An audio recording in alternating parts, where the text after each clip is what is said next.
Boruto Two Blue Vortex, Chapter 14, titled Duty, started with Boruto waking up in an interrogation room as Konohamaru informed him about sealing jutsu cuffs.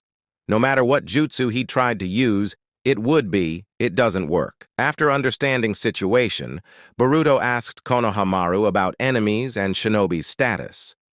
There were many shinobis died during this round, but thankfully, as Shinju main targets Himawari and Sarada are safe with the Inoshika-cho. As for enemies, they had fled the village. Then we switched to the another panel of Boruto Two Blue Vortex, Chapter 14, where Inojin had been brought to the Sakura after Himawari healed him on the battlefield.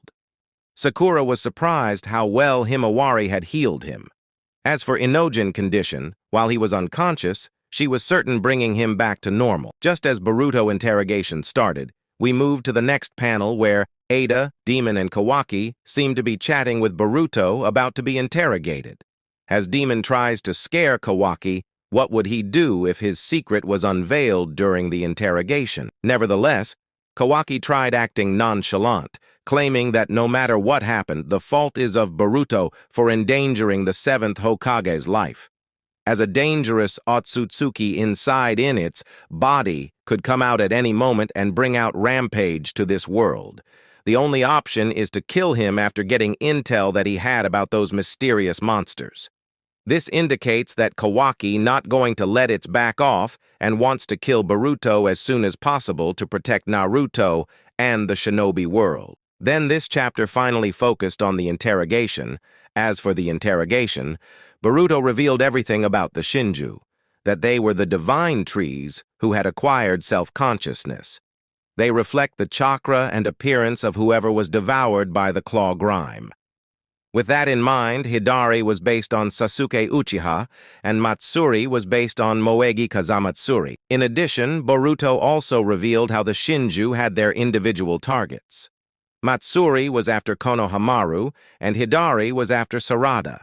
Then we saw Amado, that how he figured out that must have happened. The Ten Tails' original instinct was to create to the chakra fruit, but after gaining intelligence, they had become curious, causing them to look for information.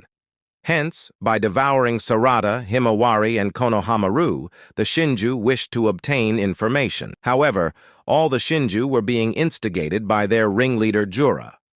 Jura seemingly did not have a prototype and was the humanoid incarnation of the Ten Tails itself. Defeating Jura would essentially end the crisis that was affecting the planet. But it wasn't enough for Konohamaru, and he wanted to know that how Boruto figured it out, and what his information source. But Boruto could not reveal it, and refused to protect Kashin Koji.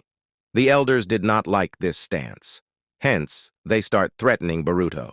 No matter what they were planning to kill him. But as long as Boruto would give them credible information, they planned to make his death painless.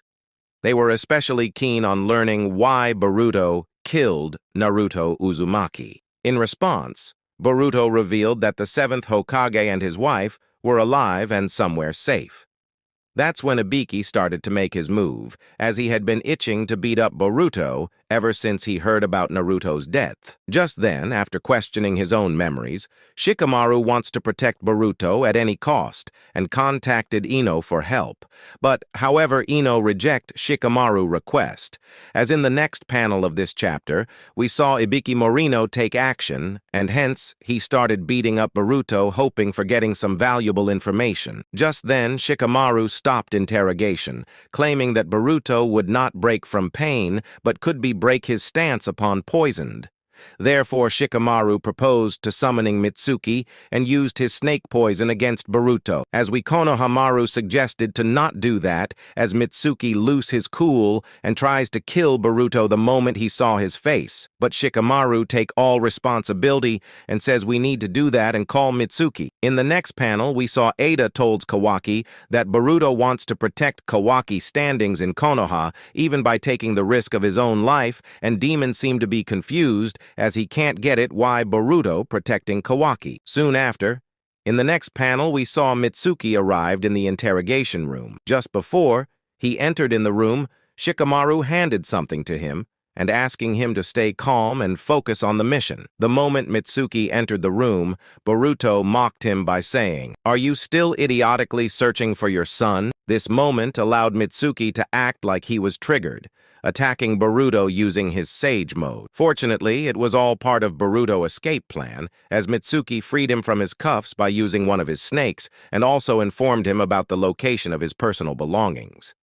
Upon being freed, we saw Boruto using the flying Rajin Jutsu to collect his belongings and teleport from Konoha. But before he left, he informed Konoha that he did not view them as enemies, and he is okay to share intel with them, but which he will decide, and after that, Boruto collected his belongings and left the village. As for Konohamaru, he was confused about how the cuffs got off, as he, Ibiki, and Shikamaru were the only ones who knew the combination code to unlock it. Therefore, Konohamaru did not blame Mitsuki for freeing Boruto, as he was figured that this was Shikamaru's plan. Later, when Shikamaru was in the Hokage's office, Sarada and Sumire burst into asking him about Boruto's interrogation. In response, Shikamaru informed him that he had fled the village. Just then, Shikamaru received transmission from Kankuro. Kankuro told him that the hidden sand village had seemingly been attacked, and Gaara and his adopted son Shinki were both defeated. While both of them were alive, Shinki had turned into a tree. Thus, Kankuro requested Konoha's help.